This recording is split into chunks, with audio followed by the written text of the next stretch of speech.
All right, let's talk about focus, pacing, ease, fun, and time. These are all things that are going to be really the foundations before we jump into the actual strategizing and planning. We kind of talked about these at a bigger and higher level, but we're going to go a little bit more deeper in this module. And then we'll start moving into the, again, strategizing and planning with a downloadable workbook in the next module. So let's talk about focus. So when it comes to habits, you really can only create one at a time if you expect to be successful. The same applies to resolutions. So, again, like I said, we're going a little bit more deep with this module. We're actually going to do some action steps here. I want you to start off by picking one, just one resolution. Pick one to start with, one thing, and work on that one alone until it becomes part of your daily life. Okay. I want you to pick with one to start with, okay? And work on that one resolution, just one. We're focusing on one, focus until it becomes a part of your daily life before beginning another. Because a lot of times we'll have a list of resolutions: losing weight, eat healthy, travel. You know how it is. Just pick one. And this might be hard to do, especially if some of your resolutions might seem related. Like, for example, there's a big difference between the goal of exercising daily at the gym and eating better foods. So they're both items that have the same goal of creating a healthier you. Trying to manage both though right away is a lot of change all at once. It's too much. So you need to just be able to focus on one. And we've already talked about this in a previous lesson or module. You can only do one thing well and give it 100% dedication, 100% dedication and attention. Give it your all and come out with a better outcome, you know? It might not be 100% outcome, but a better, more favorable outcome of accomplishing it, okay? So, you'll really have a better chance at success if you take it one at a time.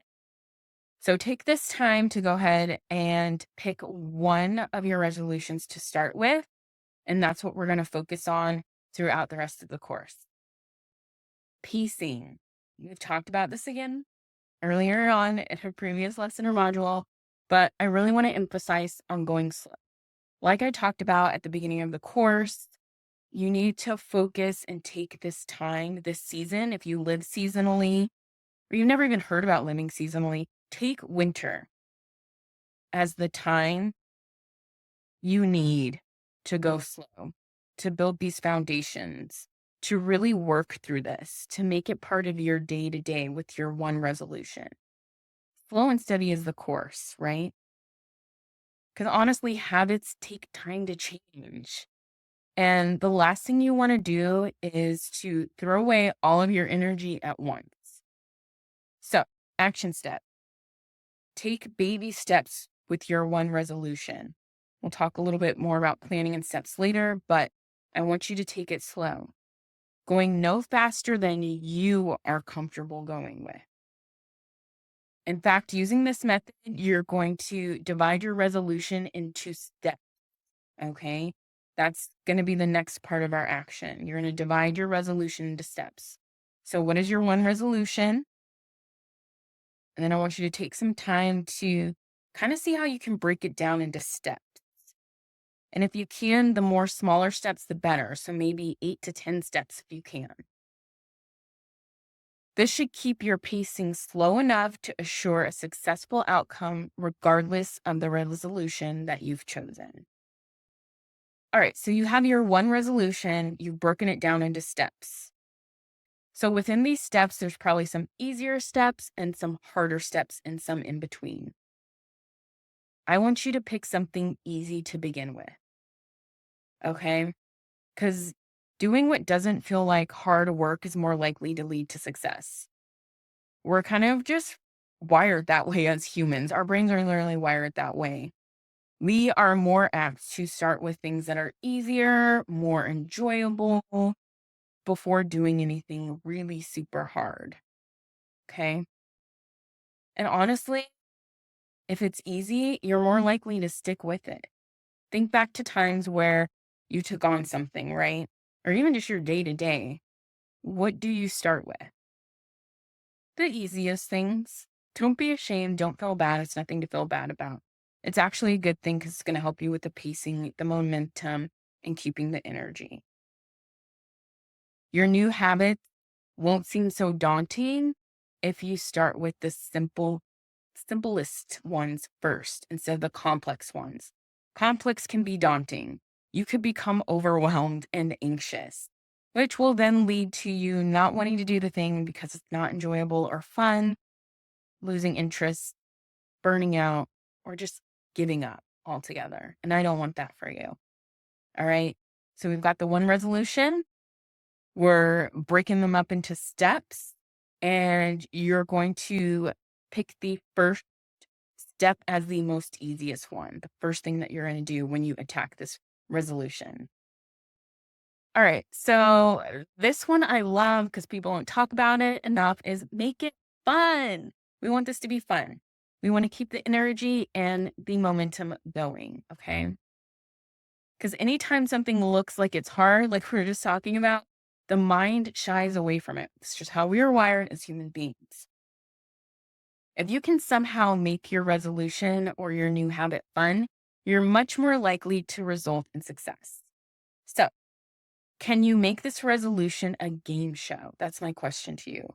Or work out a reward system designed to keep this more light instead of challenging and more fun instead of drudgery. Get creative. Think about what inspires you and add it to that habit or that resolution or step somehow. So here's a perfect example. If you resolve to eat out less so that you can save money, how can you make that fun? Maybe you can create a challenge to keep your meals at home under a specific dollar amount. First, you're eating at home and you're going to keep them under certain dollar amount. So you're saving money, right? You want to turn that into making it a game, right? So maybe the game is how cheap can you make your meals? And maybe you reward yourself with making the most inexpensive of the meals. Maybe you treat yourself to a dessert when you hit a certain dollar amount. Or instead of going out to eat, you go to the movies, you know? So get creative. Maybe you build out a fun chart that you put on the fridge where you mark off with dollar signs or stickers or magnets when you've accomplished a certain meal under a certain dollar amount. That tastes great. Or maybe you make it like a game show. How many game shows are out there on TV where they are making really awesome meals for a certain dollar amount, you know? Tune into some of those game shows and see how you can take that into your day to day life with this resolution or this step. Make it fun. Because again, you're more likely to get through this if it is fun. Give it time. This goes hand in hand with piecing, but now we're looking a little bit bigger picture. Habits don't form overnight. Change doesn't happen overnight. You know, going back to seasonal and like how we're focusing on taking winter to take time, flowers bloom in spring, right? They start to bloom in spring and they're open during summer. And then during fall, the leaves start to fall and they go into hibernation. That whole process is 12 months, right? That's a whole 12-month cycle for nature to happen, for a flower to like bloom and grow and then hibernate and seed and pollinate and do all those things over and over again each season. That takes time. And I want that for you too. I want you to really focus in on taking the time. I want you to feel relaxed, comfortable, and good while you're doing this. Resolutions are no different, okay? Given a habit can take anywhere from a few days to nearly 2 months to become part of who you are, it's best to err on the side of caution and take your time. So, for this particular challenge, I want you to give yourself the time span of 2 months before tackling the next item on your list for your resolution, okay? Or that step. So, you have your one resolution, you have it broken out into steps. You have an idea of how to make it fun or challenging or like a game show each step. But for each step, you're going to give yourself at least 2 months.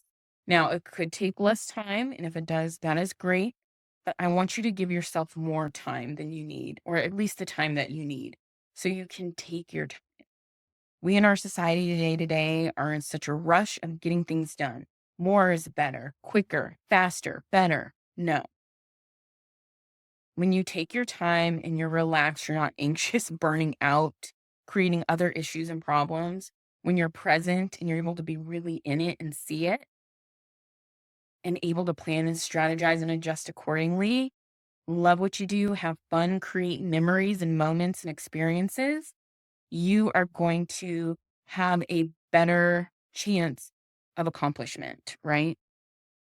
So this should provide you sufficient time to accomplish what you've set out to do. All right, so we're already in the planning kind of strategy phase of this, but I wanted to talk a little bit more about creating a plan. So we're going to go back and revisit this. Which resolutions should you concentrate on first? So we're kind of going back to the top. I told you to pick one, but I really want to ask you, which resolution should you concentrate on first? Which one are you more passionate about? Which one do you have the energy for? Which one makes more sense for you? And then what about the second one? Think about that. Which one do you really want to do right now? Because we want to tap into that excitement and that momentum. And how are you going to go about implementing it? Make sure you chart out all these steps that we've been talking about through this course. Because if you make a plan beforehand, you're more likely to experience success just because you know what's expected of each step along the way. And don't forget, be sure to work in some kind of accountability to keep you honest. And that is what the Daily Ritual community is here for. That is what I am here for. We are here to cheer you on. So make sure you share your wins in the salon group. We'd love to hear from you and help cheer you on. And also look at the people in your day to day life that'll be able to hold you accountable and keep you going. But the number one person who's going to keep you going is going to be you. So make sure you take care of yourself through this process. That's why I wanted to infuse the fun, the taking the time so you're not burning out or feeling like you need to quit. Okay.